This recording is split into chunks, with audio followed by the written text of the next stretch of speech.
worried sick. He's helping kids. No kids. Dwight's rescuing people. There's literally people that need rescuing. I mean, people are floating. Dwight, are you helping people?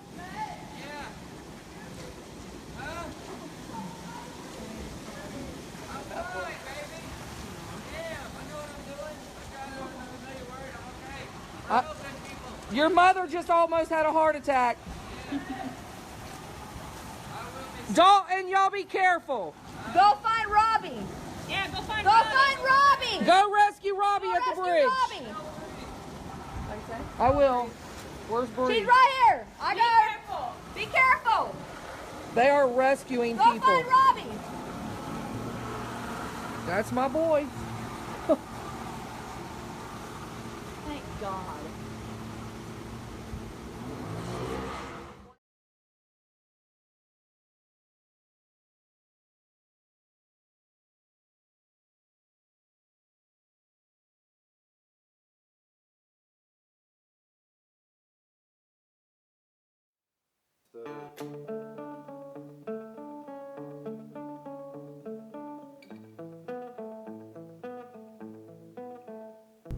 Sometimes called the River of Grass, the Everglades is a unique collection of ecosystems in South Florida and the largest tropical wetland in the United States.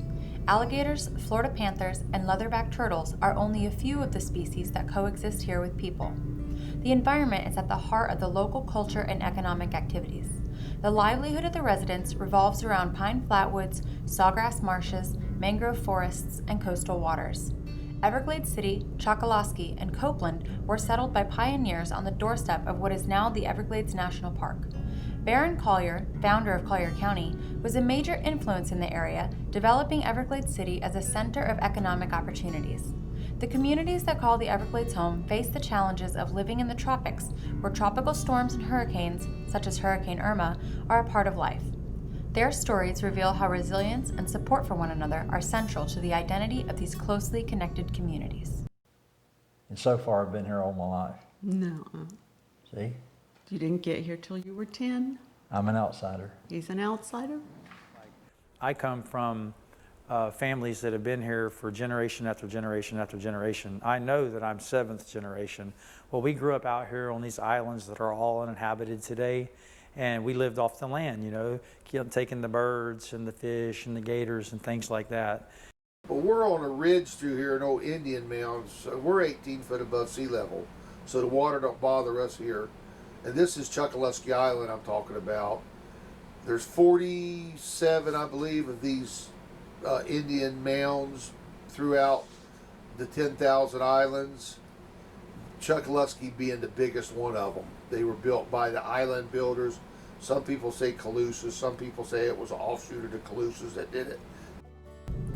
Everglades City emerged as a center of commerce for the settlers of the early 1900s, thanks in part to Baron Collier's vision of a self-sustaining model city. Collier, a businessman, saw great potential in the abundance of resources and was dedicated to bringing his vision to life. He was instrumental in completing the Tamiami Trail, the first highway across the South Florida Wildlife Corridor. He also established Everglades City as the county seat in 1923, an honor it held until the destruction wrought by Hurricane Donna in 1960. Everglades was actually it was a town that you'd be proud of. It was a beautiful little town. Yeah, it had really pretty curbing and sidewalks and street lamps. A really nice place, all damaged, you know, terribly by the hurricanes over the years, you know. Even had koi ponds in the median strips. I mean, who would think about that? All the plantings. It was just laced down with these beautiful ixoras, you know, everywhere.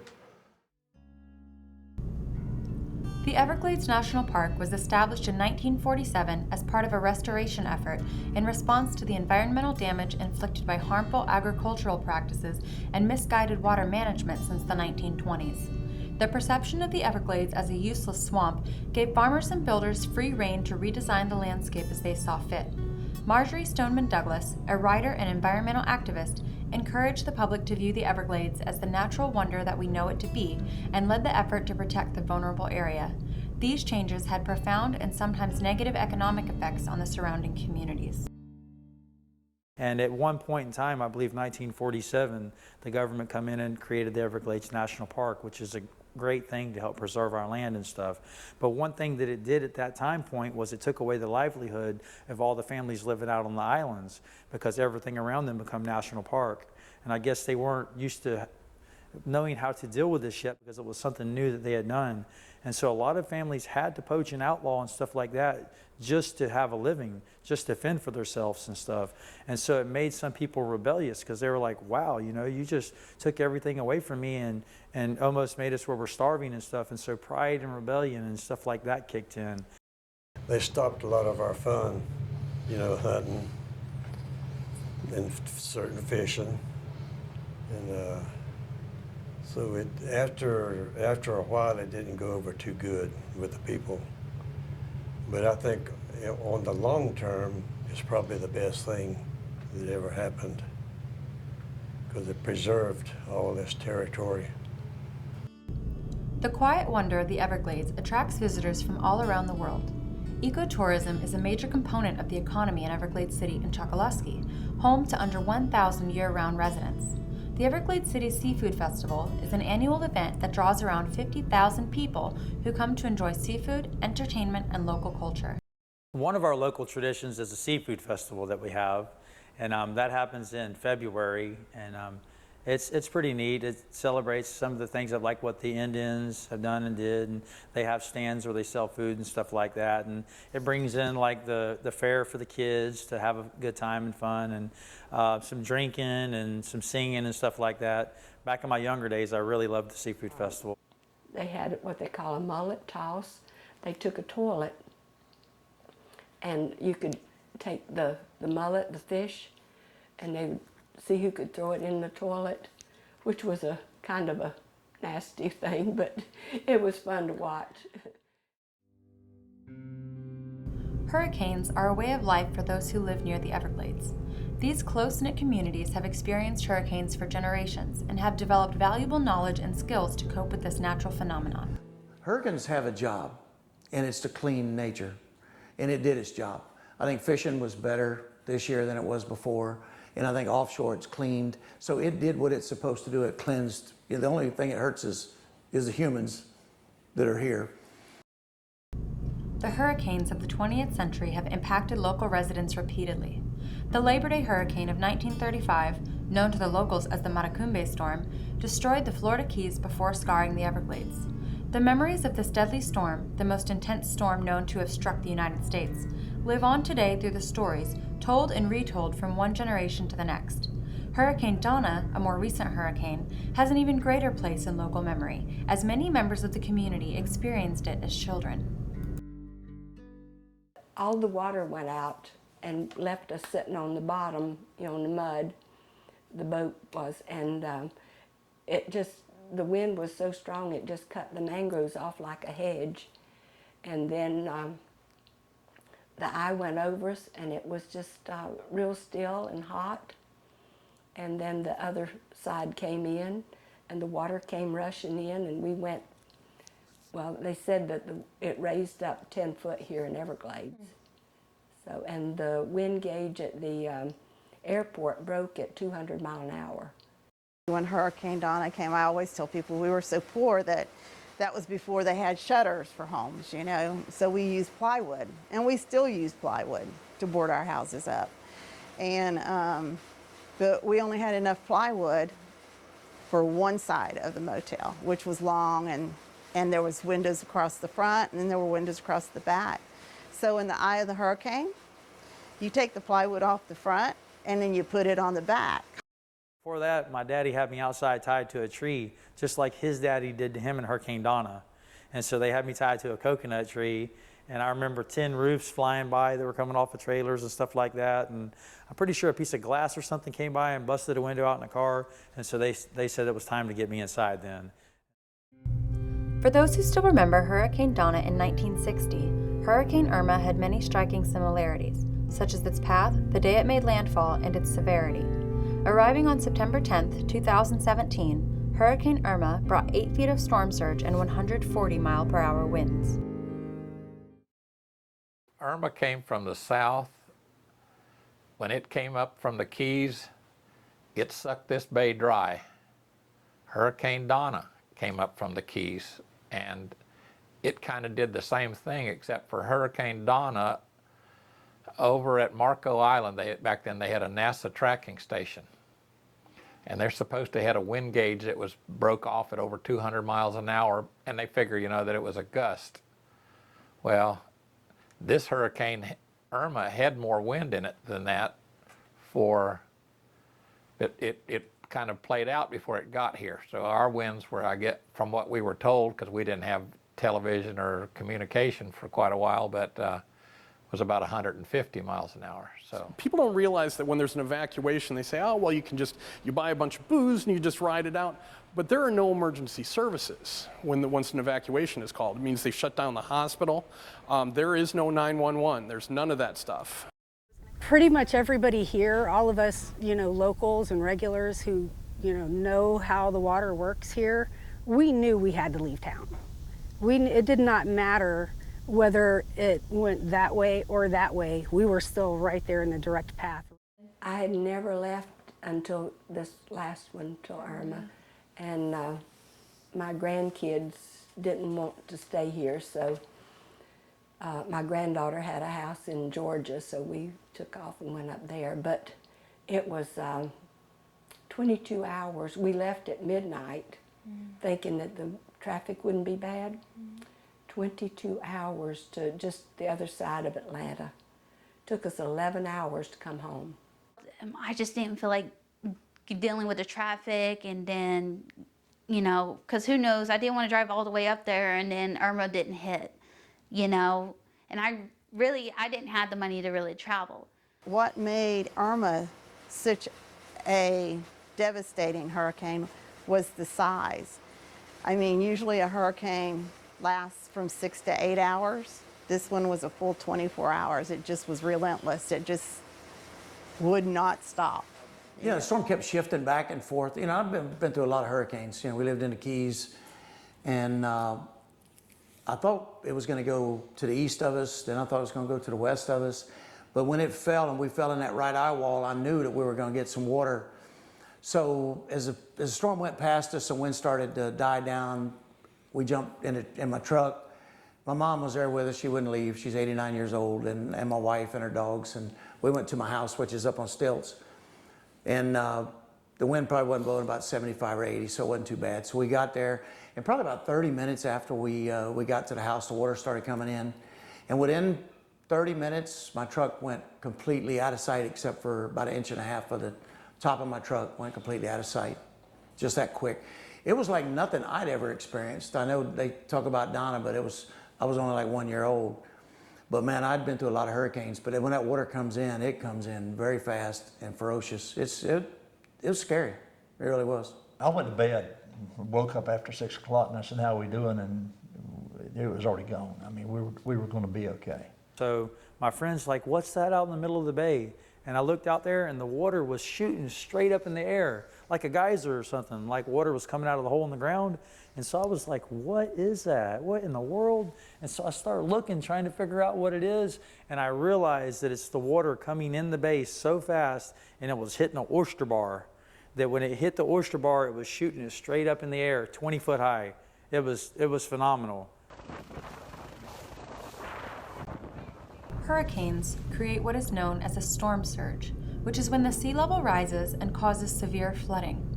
The Everglades area is particularly vulnerable to storm surge and flooding damage because the elevation is for the most part low. Only those with houses on stilts or property built high on the Calusa shell mounds of Chokoloskee have some protection from the rising water. It was horrible. Had to get to the house by airboat. I've left from Carnstown, which is 6 miles away. I put my airboat in at Carnstown. There on the road, water was knee deep. Loaded up my generators and come all the way down under the bridge and around here in airboat to get back to my house. Despite the dangers that hurricanes bring, The familiarity and shared knowledge of these events has given the local people the confidence to venture out into the storm to help those in need.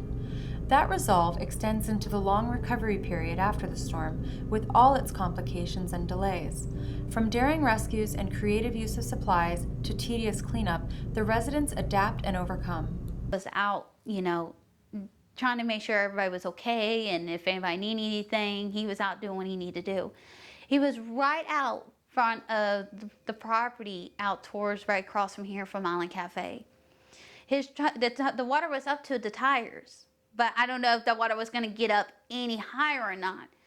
So Jonathan was talking to my Uncle Ken anyway, say, hey, where you at? Did you make it back to the house, But no, he was still stuck in the truck. Well, my uncle, he's a strong man. He's a sweet, loving man. He's like, don't worry about me, don't. And I was like, no, we're not going to leave anybody out there stranded. We went on the boat, and I'll tell you what, it was crazy. Not all of the damage is visible from the outside. Hurricanes bring wind and water damage to those in their path. Wind damage is often visible and dramatic, while water damage is invasive and often invisible from the outside.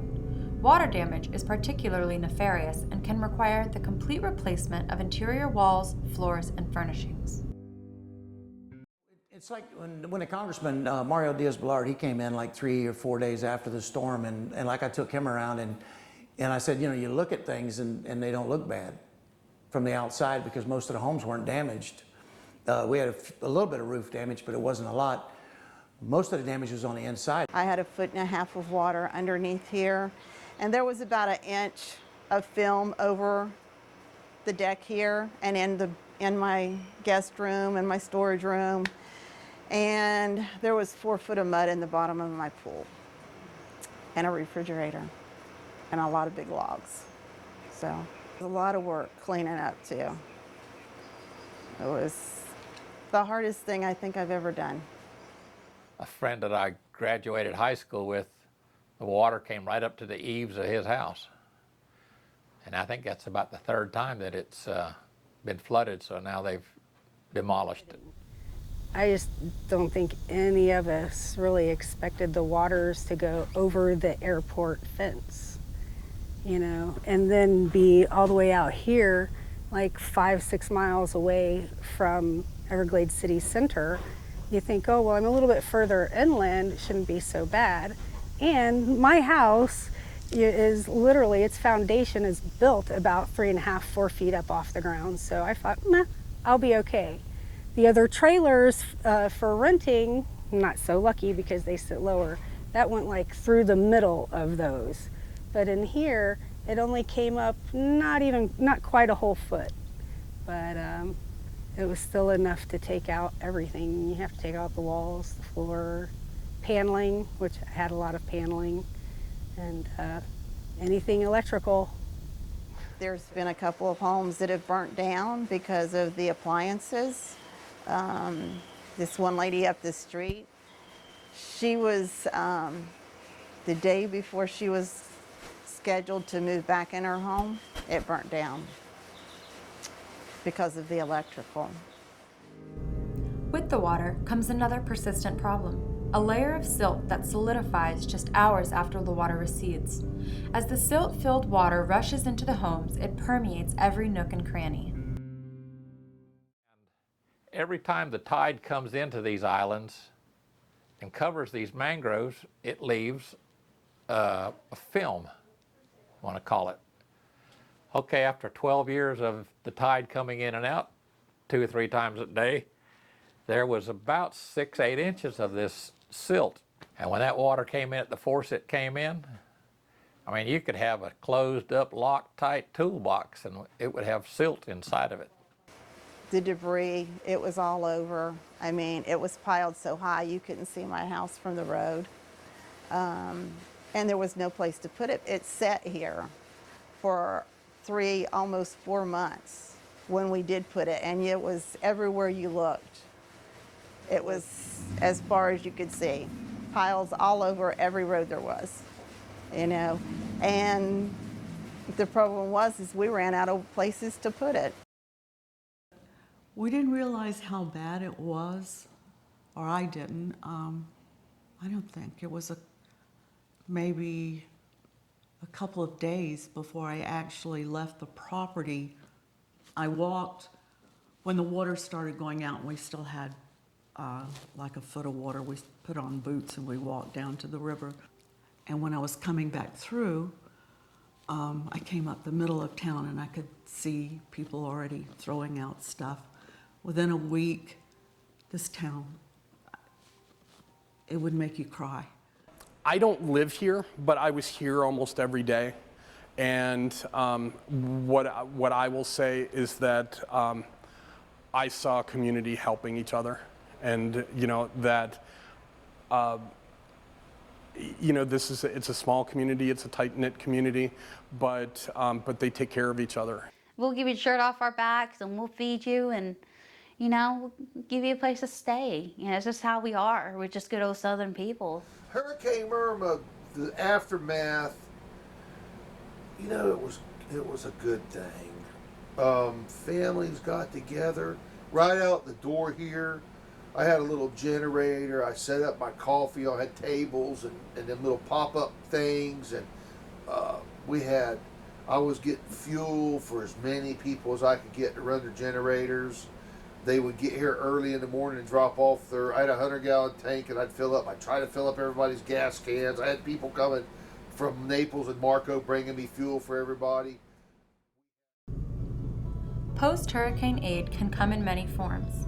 Typically, government agencies such as FEMA or the National Guard are first on the scene, followed by religious organizations, nonprofit organizations, and selfless individuals from near and far. The community also rises to the occasion, helping one another with needs like gas, food, and shelter. Everglades Strong, or whatever it was, I mean, Lynn over here, man, she pulled up, got donations, and helped everybody. She helped the people that aren't in the mainstream of stuff, you know. I went up to Everglades and set up the food tent and the donation tent and tried to organize it so that when people came and they needed something, they could get it. And I took my own little tent and my own little tables and my chairs, you know. I mean, I fought for us to get the help that we needed. Some of the programs that should have been held here in this immediate area were in Fort Myers, and that's way too far for people that are devastated to have to go to deal with all the paperwork to get what they needed. But it was just the day after the hurricane. People were already out in their yards starting to clean up, and other people were starting to help each other clean up their properties. And then I started seeing people that I didn't even know everywhere. And so I started asking each person, hey, how you doing? What's your name? And I said, where are you from? And almost 90% or 90-something% of the people I asked were with some type of religious organization. Me and my kids, we do pretty good at the time of the hurricane. We had good credit cards. We turned down the gift cards. Me and my son and my daughter, we could have got 3 gift cards for $750 a piece. But there were some couple families behind us that needed it. And there was only 3 cards left, 4 cards, and we're 3 of us. So we walked away. I'm thinking, man, these people behind me, they ain't gonna get none, you know? So I told my son, what do you think? He said, well, Dad, we got all we need. Let's give it to them. We did. Like 3 months later, she calls me up and gives me a $1,000 gift certificate for Home Depot. I said, well, where did you get my name? I went, what? She says, I was one of the ones sitting there when you turned down them cards and I wrote your name down. I still see that, you know, a lot of people need help in our community. Some of them rebuilding and getting their businesses back together and stuff like that. A lot of people didn't have insurance. Most people down here don't have insurance. You know, we're medium to lower class families, you know, salary-wise and stuff like that. And so a lot of people don't have insurance on their properties, and they've owned them so long that they own them outright. And for instance, like the businesses and stuff, well, a lot of the people wouldn't help rebuild the businesses or give the money back if they had insurance or not. And so some of the businesses need help still getting on their feet. And then the ones that did put everything into trying to get them back on their feet without the help that they had are now financially under. You know, they've took loans out or they've maxed credit cards out, and it's really a strain. I mean, a lot of people didn't carry insurance. We didn't have no insurance. It's just you figure out where you can get a little money and do what you can do. It could be $35,000 and up to raise a home. We need to get houses up on pilings. But then with that comes a whole new different set of problems. You know, some of these people are elderly. You know, they can't get up these steps. So then you have to go and you have to get grants for people that have these, you know, disabilities and everything. They have to be able to get up the steps. And they're going to have to either do lifts or something to help them, you know, with them. Because if you're 80 years old and you have to go up steps, it's like a death sentence. You're going to fall and kill yourself. Communicating after a hurricane is always difficult, and the logistics involved with delivering aid can be problematic. Residents in areas hit by hurricanes are always learning better ways to prepare and rebuild in the event of a hurricane. Updated building codes have improved hurricane resilience, but not all homes have been retrofitted to meet current standards, and doing so would be costly. And so we get there and we're lined up and we see that you know, a lot of things have already been set up there in Everglades City, so we're worried about Chokoloskee. We went ahead and ran down and checked out Chokoloskee. Red Cross had done pretty good there. So I'm like, okay, well, my home's in Copeland, just 5-6 miles up the road. Nothing had been done here. Losing as much as I did, I lost trailers, rental property, that's money coming in. I lost my businesses, that coming in. I lost pretty much everything I owned, unless it was hanging on a wall or hanging high, you know, in a closet. I'm not looking to get all of that stuff back. I just want to have a kitchen and a bathroom and a place to sleep. I've already worked my whole life to have that, and now I'm still having to do it again, still. So here I am now. The shop is shut down because I can't be in 2 places at once. The shop isn't making enough money to pay people and buy stuff. So I work, I make enough to just buy what materials I can, and then I don't work and I come here and work because I just can't do both. Outlying areas often lack the same access to aid as those in central communities. One community member in particular is working to fill this gap. Reinitiating Hope, a nonprofit organization founded by Copeland local David Brewer, is engaged in ongoing efforts to help the community rebuild. Individuals wanting to help, they knew to contact Everglades City to send stuff to Everglades City, and not knowing the needs in the surrounding areas. Copeland, which didn't have a voice during that period, no communication, no fuel to get into the area, barely enough fuel to even run generators on to provide the basic needs at that time. Now that school is out and we have children that are used to getting meals from the school system, a majority of their day, I hear them talking about, can they come in to the community center and can they get food out of the refrigerator? Or, you know, can they have a little more water? You start to realize that there's a lot of need. So when you look at the amount of time it took to even get a hot meal, or even the delivery of basic MREs, if it wasn't for individuals shuttling stuff to a community like this, there might probably be a big issue.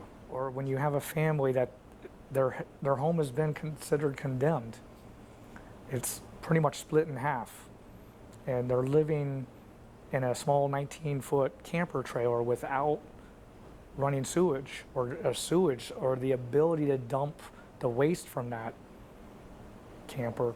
That you see that are on the ground. Some of them are being rebuilt. Some people are moving back in. Some people are waiting on insurance still. Some people are waiting on FEMA, and some people are just waiting. Well, you know, there's a lot of different challenges that you face whenever you're going through a storm, you know, and psychological, physical. I mean, you know, we had, my mom got an infection in her leg and had to go to the hospital for like 2 weeks. But then the psychological, you see the different stages that people went through, and I never really paid attention to that kind of stuff, but I had to start paying attention because I could see people that were going through depression, especially some of the older people. And even to this day, and what are we now, 8 months over 8 months out, there's still some people that can't really talk about it because they lost everything that they had. But they're coming back. Man, it's about the most resilient people I've ever seen in my life. You know, you get some people that have lived here 4 and 5 generations, and they don't wait on the government to come save them. Much work has been done, and a sense of community has been invaluable. In fact, many families and individuals have prioritized community and commercial needs over their personal needs. Rebuilding business is important for the local residents, not only so they can buy supplies for themselves, but also so the area can accommodate the visitors it relies on to drive the economy. You know, if you put somebody back to work, it gives them hope. Even if their home's still got some damage, at least they're working and providing for their family again. Some of my customers came in and they said, "Can we help you?" They painted the breezeway out here. They painted the front porch. Whenever the shelving came in, they came in and put the shelving up.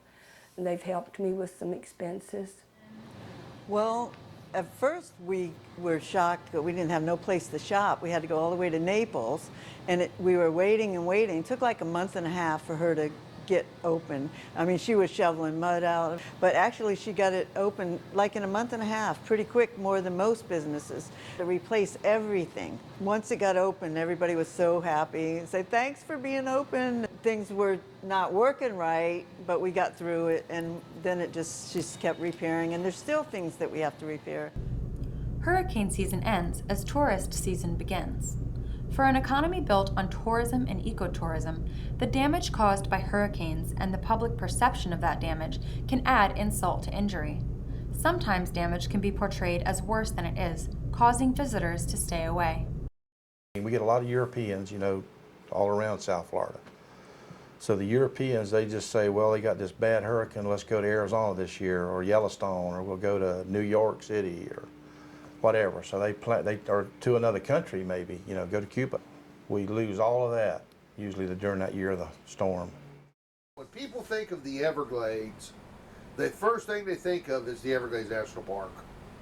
Everglades National Parks on their websites and stuff has got try to stay away, the hurricane wiped us out, their little trailer up there. We're working out of a little trailer. You get the opinion that the whole place is closed down, when really it's just a little part of the Everglades, that their little camper trailer they're working out.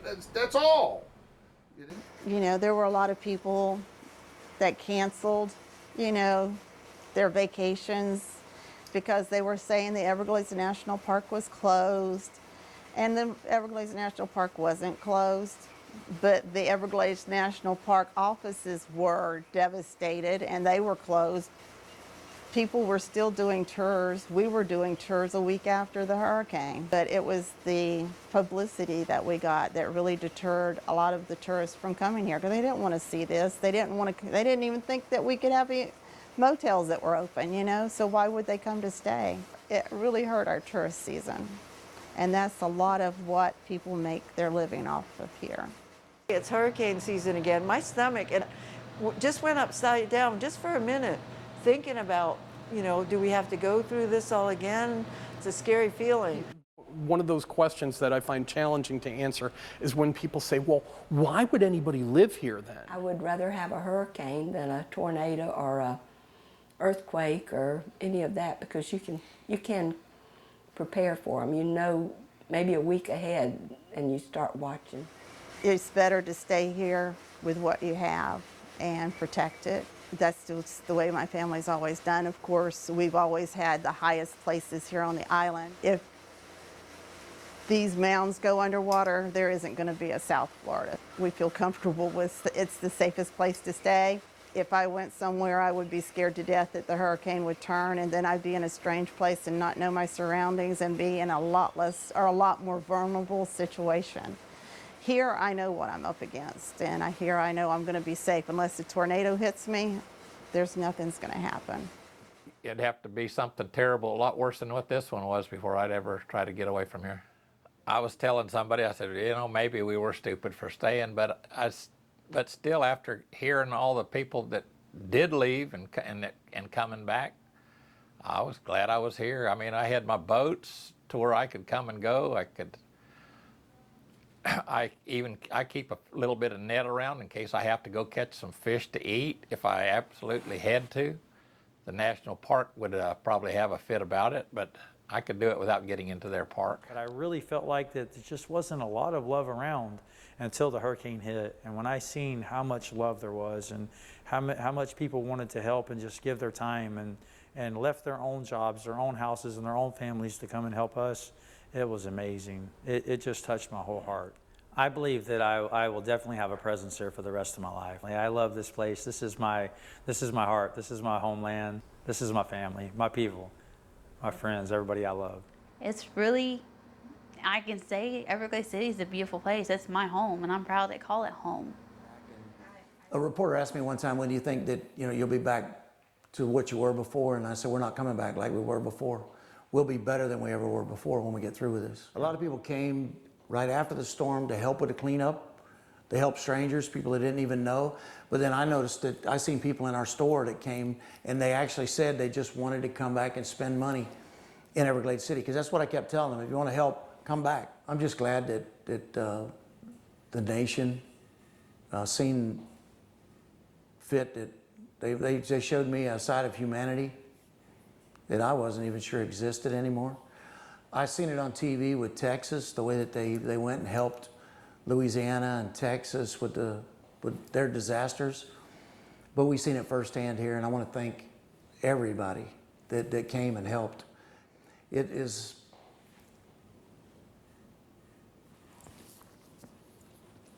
you have no idea how that touched so many people to see love just expressed in such a way. And I want to thank everybody that had anything to do with that. We are strong, we are one, and we'll always be Everglades City.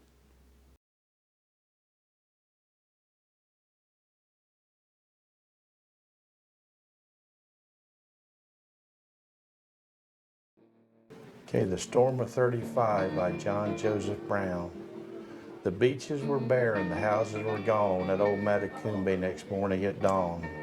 More desolate places have seldom been seen than the storm-swept island so naked and clean.